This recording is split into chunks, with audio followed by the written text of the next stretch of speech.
اعوذ باللہ من الشیطان اللعین الرجیم بسم اللہ الرحمن الرحیم الحمد للہ الذی ہدانا لہذا وما كنا لنہتدی لولا ان ہدانا اللہ لقد جاءت رسل ربنا بالحق ثم الصلاة والسلام والتحیۃ والإکرام على سید اسلم ما فی الوجود سر اللہ فی کل موجود نقطۃ الدائرۃ الوجود صاحب لواء الحمد والمقام المحمود مولانا و مولی الثقلین جد الحسن والحسین ابی القاسم محمد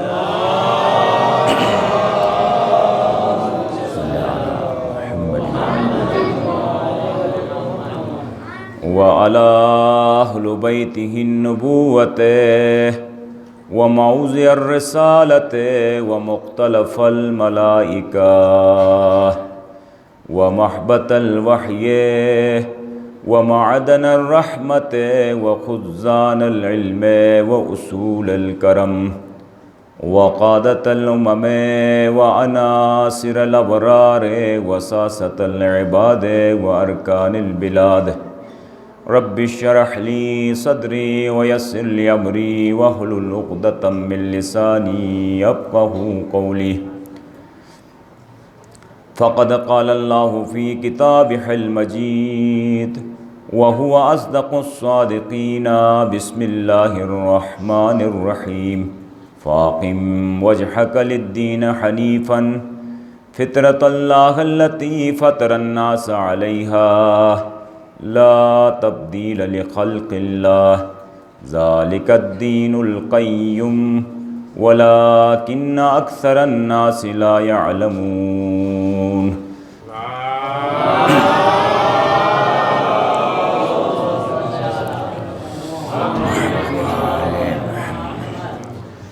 پیروان مکتب ولایت و شقان مکتب شہادت عشر محرم الحرام کی یہ 5ویں مجلس جو ایک موضوع ایک عنوان کے ساتھ اپنے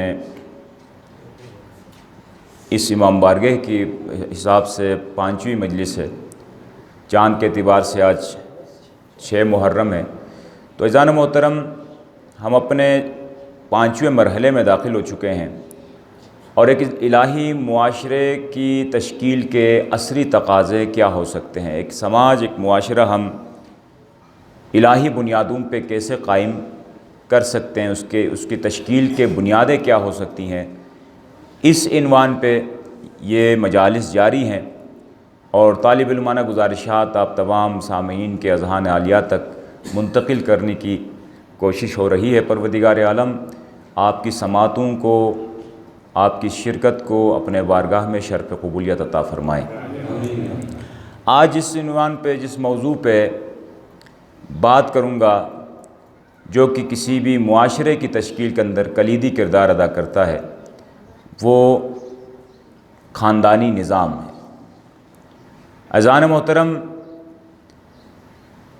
ایک الارمنگ پوزیشن جس کا اس وقت اسلامی تہذیب سامنا کر رہا ہے، ایک شدید خطرے کا سامنا کر رہا ہے، وہ یہ ہے کہ اس وقت اسلام کا دیا ہوا مضبوط خاندانی نظام کمزور ہوتا جا رہا ہے۔ اگر یہ خاندانی نظام اگر کمزور ہو جاتا ہے تو پھر اسلام جو الحاد سے، ایتھیزم سے، لادینیت سے جو جنگ لڑ رہا ہے، شاید کہ بہت بڑا جھٹکا ہوگا۔ یہ جنگ تہذیب کی جنگ کے لیے خاندانی نظام ایک مورچے کی حیثیت رکھتا ہے۔ اللہ سبحانہ وتعالیٰ نے گلوبل کمیونٹی کا تصور دیا ہے۔ پہلے ہم 8 سے 9 ارب انسان جو اس کرۂ ارض پر موجود ہے یہ ایک گلوبل خاندان ہے۔ قرآن مجید سورہ حجرات کی آیات کے اندر اللہ سبحانہ و تعالیٰ نے اس عالمگیر خاندانی نظام کی طرف، خاندان کی طرف اشارہ کرتے ہوئے فرمایا کہ یا ایھا الناس انا خلقناکم من ذکر و انثی وجعلناکم شعوبا و قبائل، اے انسانوں ہم نے تمہیں ایک باپ اور ایک ماں سے پیدا کیا ہے، اور ہم نے ہی تمہیں مختلف شکلوں میں، مختلف صورتوں میں، مختلف زبانوں میں، مختلف تہذیبوں میں تقسیم کیا ہے۔ اور یہ تقسیم اس لیے کیا ہے کہ یہ کوئی عظمت یا کوئی بزرگی کی نشانی نہیں ہے، بلکہ ایک دوسروں کو پہچاننے کے لیے یہ تقسیم کی گئی ہے۔ یہ آیت ہمیں بتلا رہی ہے کہ ہم عالمی سطح پر ایک گلوبل کمیونٹی ہے، اس لیے کہ کرۂ ارض پر موجود اولاد آدم ایک خاندان ہے، اس کا کسی بھی مذہب سے، کسی بھی رنگ و نسل سے، کسی بھی تہذیب سے اس کا تعلق ہو، وہ ایک خاندان کا حصہ ہے۔ اسی لیے رسول اللہ نے فرمایا کہ الخلق عیال اللہ، خلق خدا، کرۂ ارض پر موجود یہ سارے انسان خدا کی فیملی ہے۔ اس اعتبار سے ہم ایک عالمگیر کمیونٹی کا تصور، اور یہ طرح امتیاز صرف اسلام کو حاصل ہے، کسی اور دین اور کسی اور ضابطے نے یہ تصور پیش نہیں کیا۔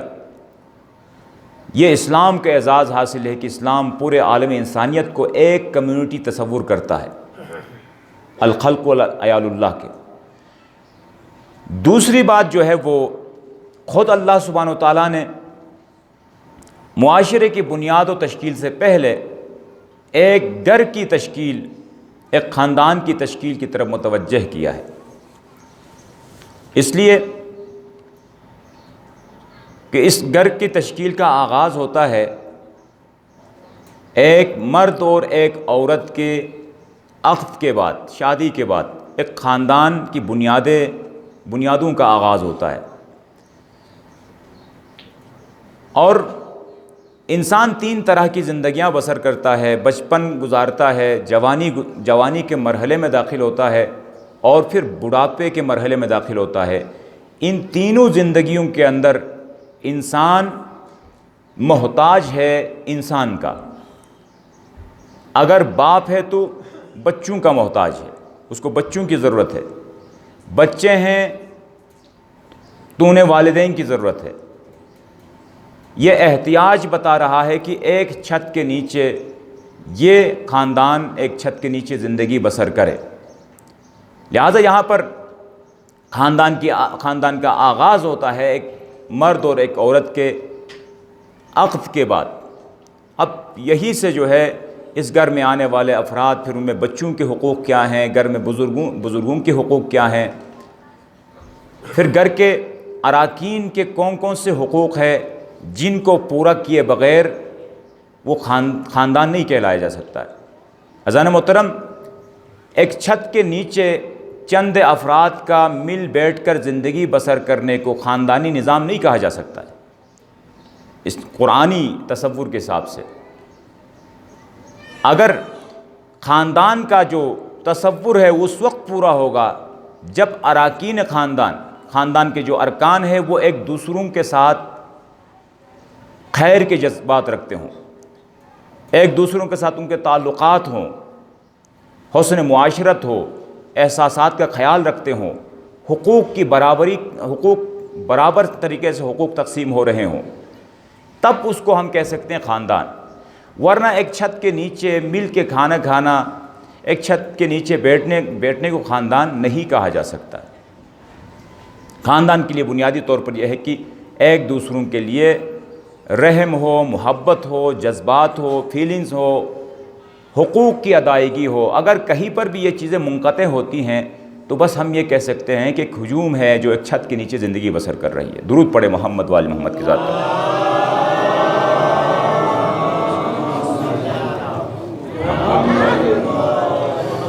یہاں پر ایک معاشرے کا ایک بنیادی مسئلہ جس کی طرف اشارہ کرتے ہوئے تیزی سے آگے بڑھوں گا، اور آج چاند کے اعتبار سے 6 محرم ہے، تو میں تنظیم کے ذمہ داران سے بھی گزارش کروں گا کہ اب تو رونقیں بحال ہونی چاہیے. اب تو جو ہے وہ 2 بجے سے ہی آپ کا امام بارگاہ کھلنا چاہیے اور لوگوں کو دعوت دینی چاہیے. تو وہ ماحول ابھی تک میں دیکھ رہا ہوں کہ وہ نہیں بن پا رہا ہے. اس حوالے سے نوجوانوں سے بھی گزارش ہے. خواتین تو اللہ انہیں اجر عظیم عطا فرمائے، وہ دور سے وہ تشریف لاتی ہیں، لیکن محلے کے اندر اب دیکھیں گرمی کی جگہ جہاں آپ بات کرتے ہیں تو آپ پنجاب اور اندرون سندھ کے اندر عزاداروں کے جذبات دیکھیں گے تو آپ حیران ہو جائیں گے. وہ ننگے پیر جلوسوں میں شرکت کرتے ہیں، ننگے پیر، اور ٹمپریچر کے اعتبار سے تو یہ کچھ بھی نہیں ہے. 48 تک ٹمپریچر جاتا ہے، اس کے باوجود وہ عزاداری کے اجتماعات میں شرکت کرتے ہیں. لہٰذا عزیزان محترم یہ موقع ہے، بہت مختصر وقت رہ چکا ہے ہمارے پاس. ہم نے اس عشرے کے 5 مجلسیں 5 دن گزار چکے ہیں. ہمارے پاس 5 دن ہیں، لہٰذا بھرپور شرکت کریں. مل کے درود پڑھیں محمد وآل محمد کی ذات پر.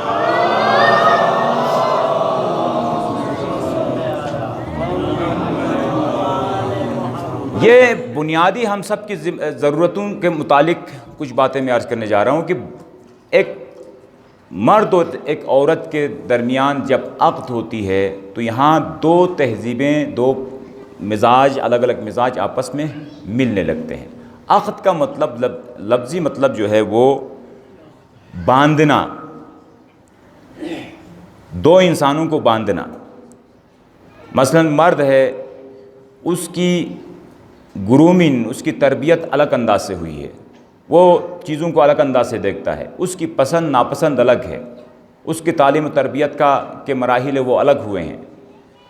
اب جو عورت آ رہی ہے اس کا بھی سیم یہی ہے، وہ بھی ایک دوسرے گھر سے آئی ہے، اس کے پسند ناپسند کی چیزیں الگ ہے، وہ جو ہے اس کے بھی جذبات ہیں، اس کے بھی چیزوں کو دیکھنے کا انداز الگ ہو سکتا ہے، اس کی تربیت میں کون کون سے مراحل شامل ہے.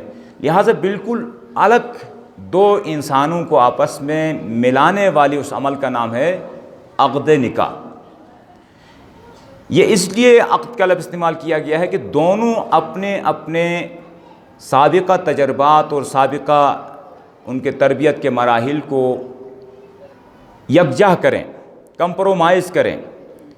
کہیں ایسا نہ ہو کہ مرد کوشش کرے کہ میری زیادہ جو ہے بات چلے گی، میں جو کہوں گا وہی ہوگا. عورت کہے کہ نہیں، مجھے اب تک ماں باپ نے یہی سکھایا، میں یہ کروں گا. اس سے پھر تناؤ کی کیفیت آئے گی، ہم آہنگی کی کیفیت ختم ہو جائے گی، اور اس کا براہ راست اثر بچوں کے نفسیات پر ہوتا ہے.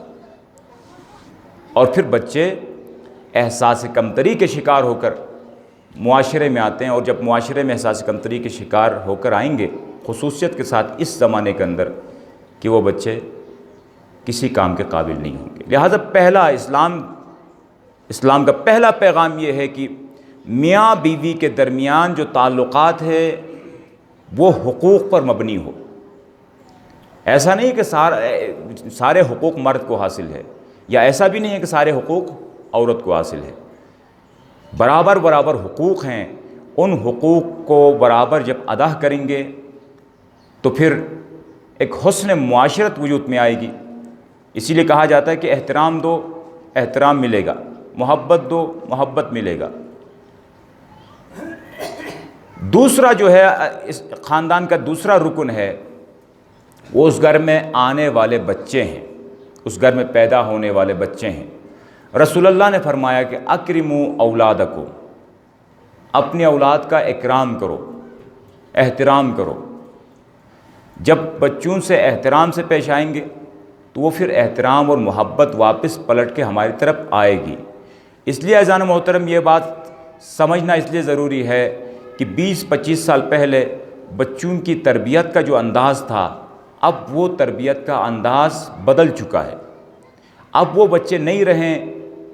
لہٰذا جو والدین ہیں، ان والدین کو بھی اپنے بچوں سے اس انداز کی توقع نہیں رکھنی چاہیے کہ جیسے ہماری پرورش ہوئی ہے، جس انداز سے والدین نے ہمیں سنبھالا تھا، ہمیں راستے پر رکھا تھا، اسی طرح یہ بچے بھی چلیں گے تو یہ ممکن نہیں ہے.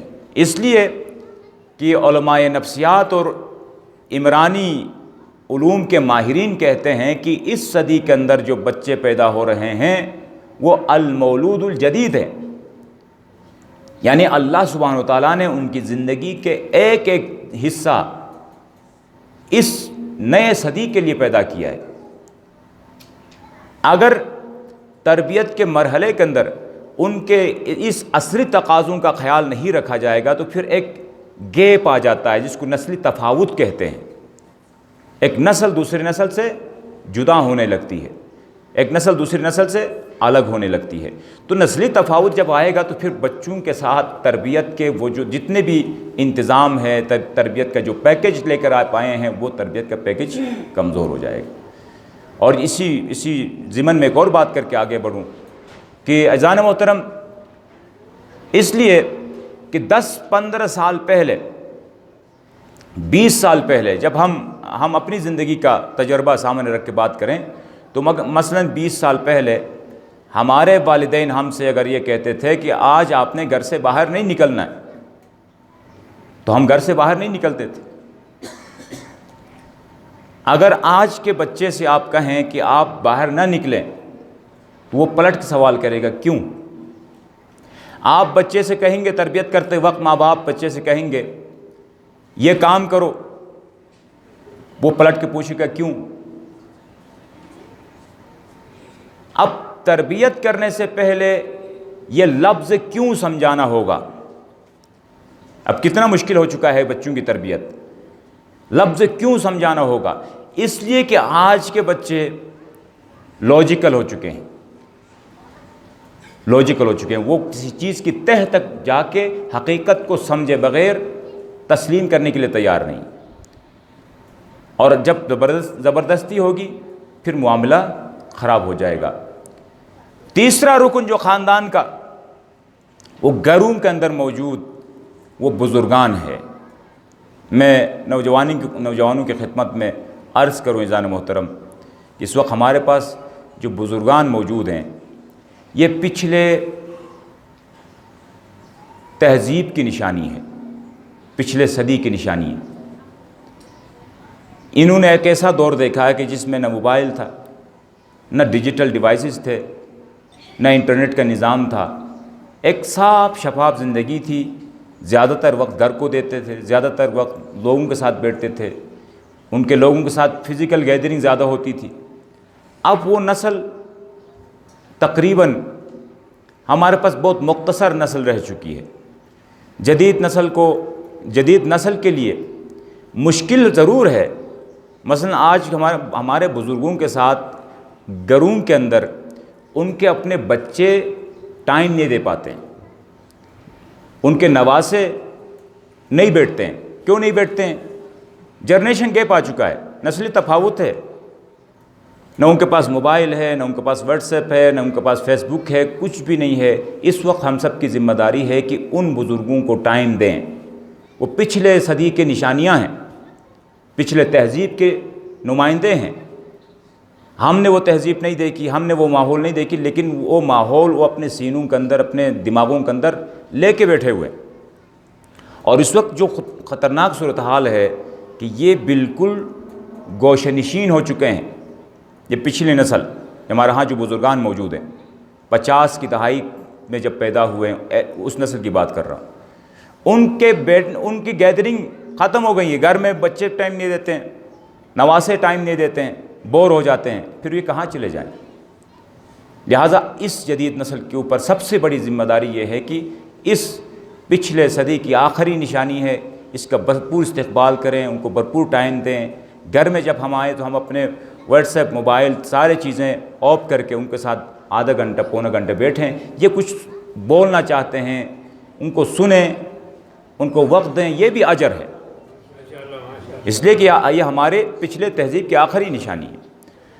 صورتحال کیا ہے عزیزان محترم؟ کہ صورتحال یہ ہے کہ اسلام ایک بزرگ کو کیا اہمیت دیتا ہے اور جدید تہذیب کے اندر بزرگوں کا مقام کیا ہے، یہ ہمیں سمجھنے کی ضرورت ہے۔ مثلا اگر ہم جدید تہذیب کی بات کریں، جدید تہذیب کا یا ویسٹرن ممالک کی بات کریں تو جو اس وقت یلغار کی صورت اختیار کر چکا ہے، ان کے ہاں بزرگوں کے لیے کوئی ٹائم نہیں ہے، بلکہ جو ہی وہ بڑھاپے کے مرحلے میں قدم رکھتے ہیں ان کو اولڈ ایج ہاؤس کی طرف لے کر جاتے ہیں، ان کو کھانے پلانے والے نوکر ہوتے ہیں، ان کے کپڑے دھونے والے نوکر ہوتے ہیں، سرکاری نگہداشت میں ان کی پرورش ہو رہی ہوتی ہے۔ عزیزان محترم، انسان ہے، ان کے جذبات ہے، محبت کے جذبات ہے، وہ اپنے پوتوں، نواسوں، بیٹیوں، بیٹوں ان کے ساتھ رہنا چاہتا ہے۔ وہ صرف کھانے سے انسان زندہ نہیں ہوتا ہے، زندگی کے اور بھی لوازمات ہیں۔ میں سلام پیش کرتا ہوں، میں قربان جاؤں اسلام کے اس خوبصورت تہذیب پر۔ ہم ذرا اسلامی تہذیب کا مطالعہ تو کریں۔ اسلامی تہذیب کہتا ہے کہ اگر کسی خاندان کے اندر، کسی گھر کے اندر اگر کوئی بزرگ ہے تو اس بزرگ کی حیثیت ایسی ہی ہے جیسے کسی قوم و ملت کے اندر ایک نبی خدا کی ہوتی ہے۔ اسلام اتنا اس کو اہمیت دیتا ہے کہ گھر کے اندر اگر خدا نے خواستہ، یہ ریسائیکل ہے یہ عمل، میں نوجوانوں سے کہہ رہا ہوں، اگر اس دور کے اندر ہم اپنے ان بزرگوں کا گھر کے اراکین کے ساتھ وہ حقوق ہم ادا نہ کر سکیں تو یہ ریسائیکل ہے، ہمارے بچے ہمارے ساتھ بھی یہی کریں گے۔ زمانے طالب علمی کے اندر ایک کہانی میں نے پڑھا تھا، وہ پھر اس زمانے کے اندر ہی کتابوں میں بھی چھپا تھا کہ ایک شخص ہے، اس کے گھر میں اس کا بوڑھا باپ بھی ہے، وہ ہمیشہ بیمار رہتا تھا۔ بیوی نے کہا کہ ہم کب تک اس کو برداشت کرتے رہیں گے، مہمان آتے ہیں تو ان کے ساتھ بھی یہ باتیں کرنے لگتا ہے، الٹی سیدھے باتیں کرتا ہے، گھر والوں کو بھی تنگ کر کے بیٹھا ہوا ہے، لہٰذا اس کو نکال دیں۔ میں ریسائیکل کی بات کر رہا ہوں کہ مکافات عمل سے گزرنا ہے، یہ قانون فطرت ہے، اللہ نے اس طرح قانون بنایا ہے کہ جو ہم کریں گے وہ ہمارے ساتھ ہوگا۔ اس بیٹے نے اپنے باپ سے کہا کہ بابا آپ بیمار ہیں، آپ کا علاج کا میں نے بندوبست کیا ہے، تو ابھی چلتے ہیں جا کے علاج کرتے ہیں۔ باپ نے کہا ٹھیک ہے، اگر علاج کرنا ہے تو مجھے ساتھ لے کر جاؤ۔ باہر لے کر گئے کافی دور، اور اپنے باپ سے کہا کہ آپ اس درخت کے سائے میں کچھ دیر آرام کریں، میں کوئی کام ہے وہ نمٹا کے آ رہا ہوں۔ یعنی اس کو درخت کے سائے کے اندر چھوڑ کے وہ بھاگنا چاہ رہا تھا۔ وہاں سے پھر سرکاری جو ہے وہ حکومتی اراکین آ کے وہ پھر اولڈ ایج ہاؤس کے اندر لے کے جاتے ہیں، یا پھر کسی اور جگہ جو ادارے ہوتے ہیں اس میں وہاں لے کر جاتے ہیں۔ جب اس نے یہ کام کیا، کہا کہ آپ یہاں پر رکیں، میں واپس آ رہا ہوں، تو باپ نے کہا کہ میرے فرزند اگر جا رہے ہو تو میری باتیں سنتے ہوئے جاؤ۔ کہا کہ آج سے 50 سال قبل میں نے بھی اپنے باپ کو اسی درخت کے نیچے چھوڑ کے یہ کہہ کے گیا تھا کہ واپس آؤں گا، لیکن میں واپس نہیں آیا۔ مکافات عمل ہے جان محترم۔ اور اب اس صورتحال کو اگر ہم اہل البیت کے مکتب سے خاندانی نظام کو مضبوط کرنے کے لیے اگر اصول لینا چاہیں تو دیکھیں، امیر المومنین میاں و بیوی کے لیے مثال ہے، رول ماڈل ہے علی بن ابی طالب اور جناب فاطمہ سلام اللہ علیہا۔ جب شادی ہوتی ہے، جناب سیدہ اپنے گھر سے رخصت ہو کے جب امیر المومنین کے گھر کی طرف روانہ ہو رہی تھی، رحمت دو عالم نے اپنی بیٹی کے کان میں ایک جملہ کہا۔ میں عموماً کہتا ہوں کہ اگر صاحبان اولاد خصوصاً جو اپنی بیٹیوں کی شادی کرتے ہیں، شادی کے وقت ان کے کان میں یہ بات کر دے جو رسول اللہ نے کی ہے۔ سنت کا مطلب صرف کھجور کھانا نہیں ہوتا ہے، سنت یہ سارے طرز زندگی پہ عمل کرنا ہے۔ رسول اللہ نے کیا فرمایا؟ اے میرے نور نظر فاطمہ، علی کے مالی حالات کچھ اچھے نہیں ہیں، کہیں کسی ایسی چیز کا مطالبہ نہ کرو کہ علی کو پورا کرنے میں مشکل ہو جائے۔ یہ پوری زندگی کے لیے دستور دیا رسول اللہ نے کہ ہم اپنی بہنوں کو، اپنی بیٹیوں کو کسی اور کے گھر بھیجتے ہیں تو اس کے کان میں یہ بات ڈالنی چاہیے کہ یہ آپ کے بابا کا، آپ کے آبائی گھر نہیں ہے، آپ ایک ایسی دوسرے کلچر میں جا رہی ہو، وہاں کا مزاج الگ ہے، وہاں کے رویے الگ ہیں، وہاں کا طریقہ کار الگ ہے۔ آپ نے اس طریقہ کار کے اندر اپنے آپ کو ضم کرنا ہے، اپنے آپ کو ضم کرنا ہے۔ ادھر مولائے کائنات کے گھر میں جناب سیدہ تشریف لاتی ہے تو مولا نے سرکار نے جناب سیدہ سے پوچھا، اے میری نور نظر، علی کو کیسے پایا؟ جناب سیدہ فرماتی ہیں، بابا علی کو عبادت خداوندی میں ایک مددگار پایا، خدا کی عبادت میں ایک مددگار پایا۔ جناب سیدہ اور ساس و بہو کا معاملہ تو آپ کو پتہ ہے کہ اس وقت گمبھیر بنا ہوا ہے۔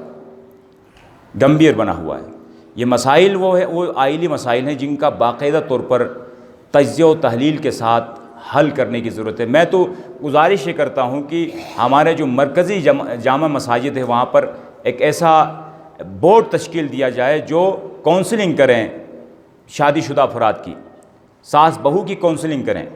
بہت سے لڑائیاں، بہت سی چیزیں یا انا کی وجہ سے یا غلط فہمیوں کی وجہ سے ہوتی ہے۔ اب اگر کونسلنگ کریں گے تو زندگی خوبصورت ہو جائے گی۔ اذان محترم کہ ایک کامیاب خاندان کا معیار کیا ہے کہ وہ خاندان کتنا خوش ہے، یہ معیار ہے۔ دولت معیار نہیں ہے، کتنا کھا رہے ہیں وہ معیار نہیں ہے۔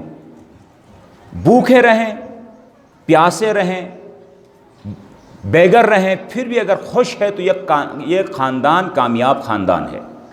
بہت سے ایسے گھر ہم اپنے علاقوں میں دیکھ سکتے ہیں، اندازہ کر سکتے ہیں کہ دنیا بھر کی دولت ہے لیکن میاں بیوی کے درمیان عرصے سے بات نہیں ہے، باپ بیٹے سے بات نہیں کر رہا، ساس بہو کے ساتھ لڑ رہی ہے۔ یہ کوئی کامیاب خاندان کا معیار نہیں ہو سکتا ہے۔ اب یہاں پر جناب سیدہ سلام اللہ علیہا جب امیر المومنین کے گھر تشریف لائی تو فاطمہ بنت اسد جو امیر المومنین کی والدہ تھی، جناب سیدہ کی ساس موجود تھی گھر میں۔ اب جناب سیدہ نے جب اس گھر میں آپ داخل ہوئیں تو ایک جملہ کہا جناب فاطمہ بنت اسد سے، اپنی ساس سے کہا، اماں میں کچن سنبھالتی ہوں، آپ گھر کے پورے نظام کو سنبھالو، اس لیے کہ آپ اس تہذیب، اس خاندان کا مرکز و محور ہے۔ کام تقسیم کیا، آپ اس خاندان کا مرکز و محور ہے۔ اور پھر امیر المومنین کا گھر میں طریقہ کار کیا تھا؟ سرکار رسالت مآب جناب سیدہ کے گھر میں تشریف لائے، بیت الشرف میں داخل ہوئے، کیا دیکھتا ہے؟ امیر المومنین جناب سیدہ کچن میں کام کر رہی ہے اور ایک طرف امیر المومنین دال صاف کر رہے ہیں، ہاتھ بٹھا رہے ہیں۔ سرکار نے یہ منظر دیکھا، خوشی سے آپ کا چہرہ مبارک سرخ ہوا، مسکراہٹ آئی اور کہا، یا علی آپ کو پتہ ہے یہ جو آپ کام کر رہے ہیں اس کا کتنا اجر ہے؟ مولا نے فرمایا کہ یا رسول اللہ، خدا کا حبیب بہتر جانتا ہے اس کا کتنا اجر ہے۔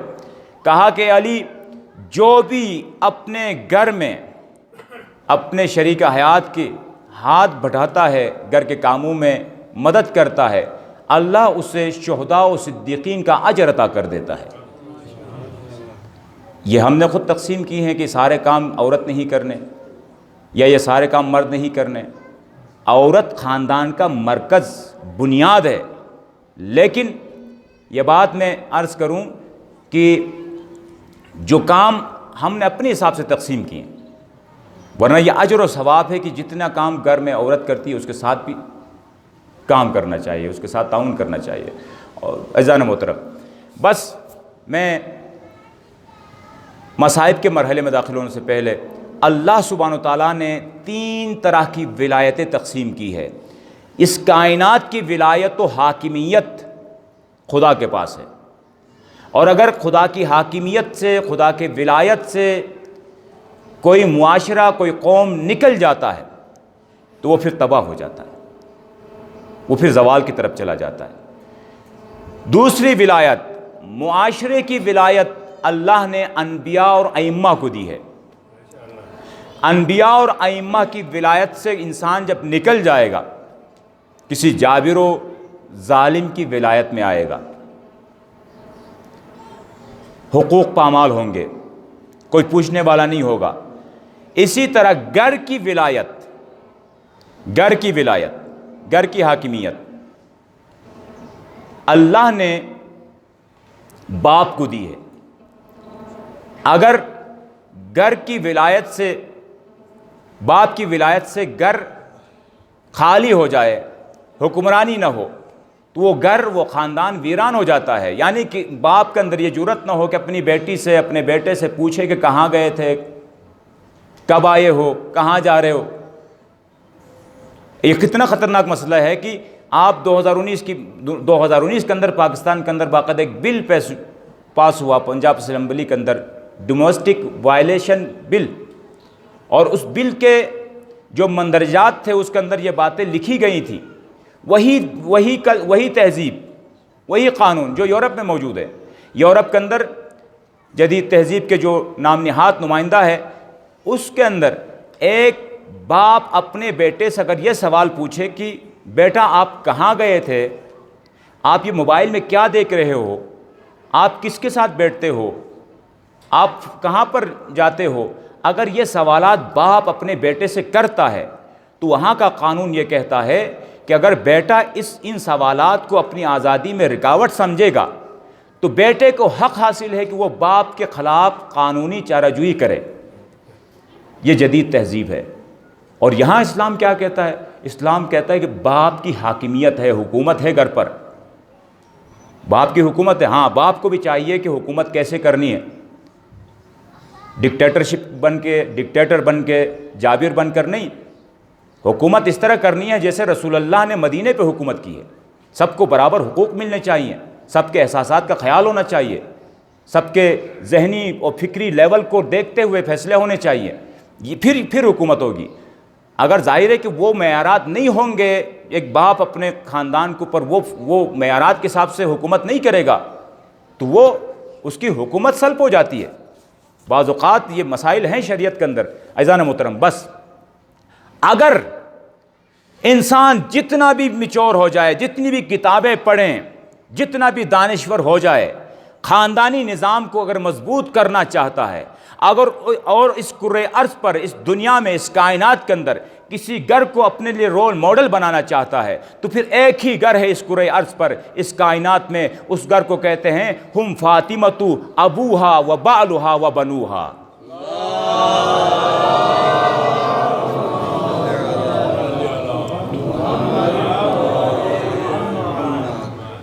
یہ آل محمد کا گھرانہ ہے، جہاں فاطمہ جیسی ماں ہے، حسنین جیسے بیٹے ہیں، رسول اللہ جیسے نانا ہے، علی جیسا باپ ہے، جہاں زینب جیسی ماں ہے، اون و محمد جیسے بچے ہیں۔ بس عزیزو، آج ہم ام المصائب، عالمہ غیر معلمہ، شریکۃ الحسین زینب، جس نے عزاداری کی بنیاد رکھی ہے، اس زینب کو ان کے 2 شہزادوں کا پرسہ دینا ہے۔ آج اون و محمد کا ماتم ہوگا عزیزو، آج اون و محمد کا ماتم ہوگا کہ کتنی باعظمت خاتون ہے کہ جب دنیا میں تشریف لائی جناب زینب سلام اللہ علیہا، پورا پنجتن جناب زینب کے استقبال کے لیے موجود ہے۔ رسول اللہ موجود ہے، امیر المومنین موجود ہے، جناب سیدہ حسنین کریمین سب موجود ہے۔ جب دنیا میں تشریف لاتی ہے، نام رکھنے کی باری آئی، رسول اللہ کا انتظار کیا گیا، آپ سفر پر تھے، واپس آیا، شہزادی کو اپنے گود میں لیا، سینے سے لگایا، رسول اللہ نے گریہ کرنا شروع کیا، رسول اللہ نے گریہ کرنا شروع کیا، اور جبرائیل امین نازل ہوئے، کہا کہ یا رسول اللہ اس بچی کا نام زینب رکھا جائے، خدا نے زینب رکھا ہے۔ زین کہتے ہیں زینت کو، اب کہتے ہیں باپ کو، یعنی باپ کی زینت۔ علی کا ایک لقب ہے زین الرحمن، رحمان کی زینت۔ جو رحمان کی زینت ہو اسے علی کہتے ہیں، اور جو علی کے لیے زینت بنے اسے زینب کہتے ہیں۔ یہ ہے شان زینب، یہ ہے عظمت جناب زینب سلام اللہ علیہا۔ عزیزو، جب آپ مدینے میں موجود تھیں، رشتے آئے، بہت سے لوگوں نے رشتوں کی آفر کی، درخواست دی رسول اللہ جناب امیر کے سامنے، لیکن منع کیا۔ جب جناب عبداللہ ابن جعفر طیار کی طرف سے درخواست آئی تو مولا امیر المومنین نے ایک شرط کے ساتھ کہا، عبداللہ ابن جعفر طیار، آپ کی اس درخواست کو میں قبول کرتا ہوں، لیکن ایک شرط ہے۔ وہ شرط یہ ہے کہ جب میرا حسین سفر کا ارادہ کرے اور میری بیٹی زینب ساتھ جانا چاہے تو پھر مت روکنا۔ اجرکم اللہ، اجرکم اللہ۔ آپ کی رونے کی صدائیں بلند ہو چکی ہے، ناشر کربلا کے بیٹوں کا پرسہ ہے عزیزو، آپ نہیں روکیں گے۔ جعفر طیار نے اس وعدے کو تسلیم کیا، اس شرط کو تسلیم کیا، اور اسی شرط کی بنیاد پر جناب زینب کا رشتہ ہوا عبداللہ ابن جعفر طیار کے ساتھ۔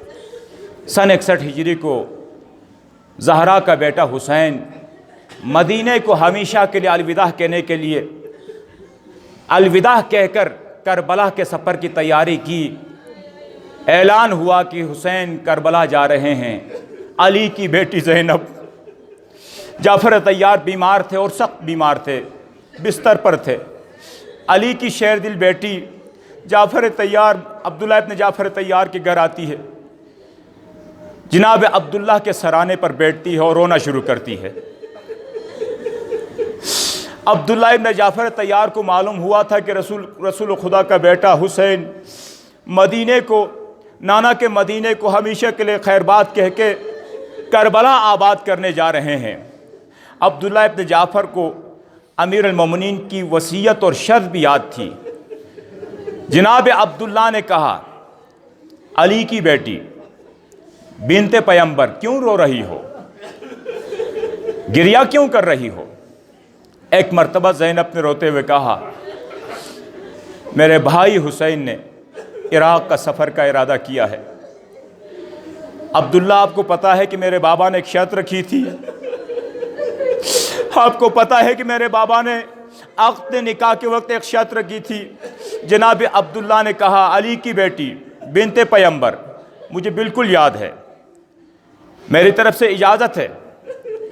جناب زینب گھر سے رخصت ہو کے عبداللہ ابن جعفر کو خدا حافظ کہہ کے جب جانے لگی، عبداللہ ابن جعفر طیار عصا کے سہارے سے بستر سے اٹھے، ایک ہاتھ اون کے ہاتھ میں دیا، دوسرا محمد کے ہاتھ میں دیا، دونوں بچوں کو ساتھ لے کر دروازے پر آئے جناب عبداللہ ابن جعفر طیار، اور کہا، علی کی بیٹی، یہ اون ہے، یہ محمد ہے، اون کو میری طرف سے حسین پر قربان کر دینا، محمد کو اپنی طرف سے حسین پر قربان کر دینا۔ اجرکم اللہ، اجرکم اللہ۔ اللہ ان آوازوں پر اپنی رحمت نازل فرمائے۔ ناشر کربلا زینب کربلا پہنچی، ہر منزل پہ حسین کے قدم بقدم ہے جناب زینب، ہر منزل پہ قدم بقدم ہے۔ اس لیے حدیث عشق دباباس کربلا و دمشق، یقی حسین رقم کرد و دیگری زینب۔ اقبال نے کہا تھا نا، عشق کے دو دریا ہیں، عشق کے دو میدان ہیں، ایک میدان کو حسین نے سر کرنا ہے اور ایک میدان کو زینب بنت علی نے سر کرنا ہے۔ شب عاشور سارے خیموں کے اندر کربلا کی مائیں بھی عجیب مائیں عزیزو، دنیا کی ہر ماں چاہتی ہے کہ میرا بیٹا زندہ رہے، کربلا کی ماؤں کی خواہش ہے کہ کل سب سے پہلے ہمارے بچے قربان ہو حسین پر۔ سید الشہداء رات کے ایک پہر خیموں کے دروازوں کے قریب جا کر وہ منظر دیکھ رہے تھے۔ ایک مرتبہ دیکھا سید الشہداء نے، جناب زینب کا خیمہ ہے، چراغ جلا ہوا ہے، جناب زینب نے اون و محمد کو اپنے زانوں پہ بٹھا کر سر پر ہاتھ رکھ کر جناب زینب کہہ رہی ہے، اے جعفر طیار کے پوتے ہو، اے جعفر طیار کے نواسو، اون و محمد، معلوم ہے کل نانا پہ سخت مشکل دن ہے، کل نانا پہ قربان ہونے کا دن ہے، اون و محمد، کل سب سے پہلے مامو جان پر قربانی پیش کرنی ہے۔ ایسا نہ ہو کہ تم سے پہلے آج ام لیلا کے چاند کو زخم آئے۔ اور دوسری وصیت کیا کی؟ دوسری وصیت یہ کہ جناب زینب نے، شہزادو ہو سکتا ہے اگر کر سکو تو ابن زیاد آپ کی ماموں کا دشمن ہے، ابن زیاد کو قتل کر دو۔ اگر نہر فرات پر قبضہ کرو گے، پہلے تو نہر فرات کی طرف مت جانا، اگر نہر فرات پر قبضہ کرو گے تو اون و محمد یاد رکھنا نہر فرات کا پانی مت پینا، اس لیے کہ حسین کے بچے پیاسے ہیں، سکینہ پیاسی ہے، صبح عاشور طلوع منی میں۔ بس عزیزان محترم،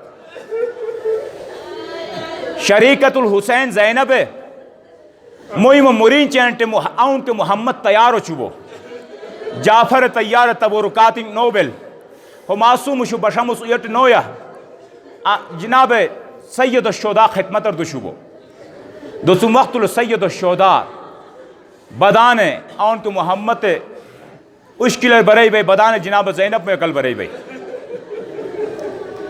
جناب زینب تیسے وہ الچنگری اولوز ہنجا طرف سن قربانی بھئی، ہنجا ایٹ سے تاج عبداللہ ابن جعفر طرف سن قربانی بھئی، می کچھ قربانی میں قبول ہوتی، بس اون کے محمد حغورت سبار نوتی میدان یکلو رشت چوبئی اون کے محمد اکھل بہادرین کا جنگ چوبان کے حمید ابن مسلم تیسے بھئی قلب لشکر حملہ تمہیں صحیح بھئی میمنہ ٹر میسرہ چون میمنہ ہن الحفیظ و الامان اچھرنگ بلند منیمی فوج اشقیاء ہرنولو مناس کی ابن زیاد برئی بم قون تیسے نیمی اے فوج اشقیاء بنو ہاشم جوائیو بان جعفر تیار ایمشو بان جب تک محمد کے اون کے محمد الگ ہوئی چین قتل تو سمامی میں اون کے محمد الگ چوبان الگ نتی اون کے محمد الگ ہوتا اس کے محمد اون القویر چوبئی اون محمد القویر چوبئی ہنینر حوصلے میں نغوی میں جنگ جاری دلوم بالآخر اون زخمین و مزمین ٹر چوبئی علماء مقاتل گرمینو بان کے اون زمین ٹر دی جام شہادت موش چوبئی محمد زخمین و مزمین کا ڈویس کے ہو الچین گری ننا رقویر چوبئی سلام آخر چوبئی مظلوم کربلا اون کے محمد جنازم بچری روچو بھئی دی اون زندگی اون سانسنگ بچم اون اسیرو متیسے بھئی آلچی نگری محمد بسن وسیعتاً دلانا سنو مقتلو محمد تیسے بھئی ننے وسیعت تے دلن کے می زمر جیک اون طرف جیک اون می اکل تم آخری سلام مورتی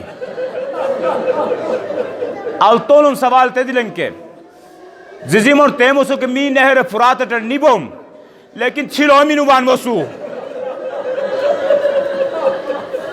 اجرکم اللہ اجرکم اللہ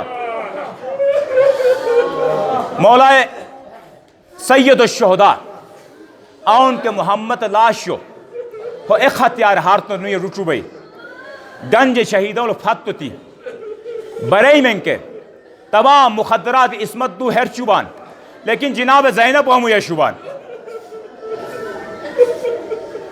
جناب زینب ہمو یہ شوبان سید الشہداء شاید خیال تھی مکے اون کے محمد غامل شاید بے ہوش ممنو بوا جزم یادگار جناب فضم اور قونتی دوار سو مقتلو برئی میں ان کے ہو خیمولو سجدہ شکر نبو اللہم شکرن شکرا اجرکم اللہ جناب زینب پر قوم اور چوبان اون کے محمد لاش شہران دمو ددر مئی میں شریکت الحسین زینب خطور شو کربلا گروبین سورٹے ہن موری نندسو اون سیناٹے رشبو ہن موری نندسو محمد سیناٹے رشبو و آسمان یکل فارنمت ایسے پروردگارا یہ جا طرف تمہالتاس قربانی مز قبول تھی لیکن جناب زینب مدینہ رٹوش خا اون کے محمد گریائی تو وہ اون کے محمد گریائی تو وہ ام اس وقت 11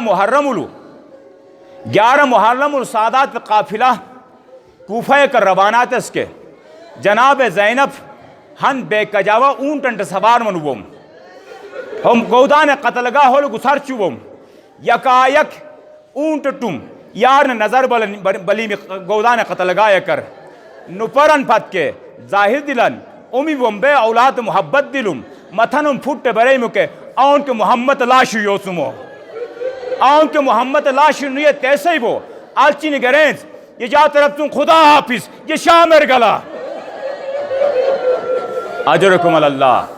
اجرکم اللہ شام زندان تم رہائی ملا میں بلن لیکن جناب زینب اوہر چوبو اونو محمد غام الاوہر چوبو ملچی نگری مولو سے 40 گنے سے گنے کربلار رو چوبو لیکن اون تو محمد قبر شور دمو تیسے بالچی نگرینز یہ خدا حافظ شہداء و وطن مدینہ رگلا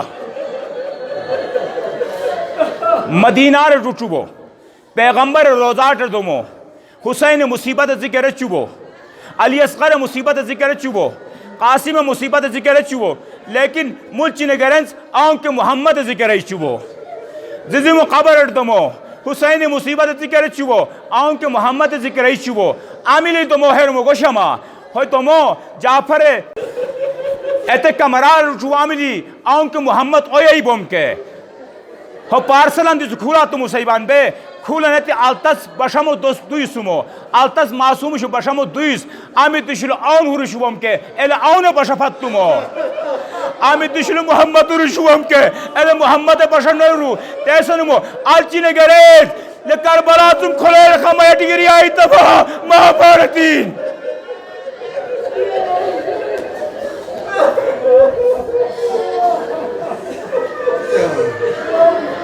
السلام علی الحسین وعلی علی ابن الحسین وعلی اولاد الحسین وعلی اصحاب الحسین قالوا انا للہ و انا الیہ راجعون.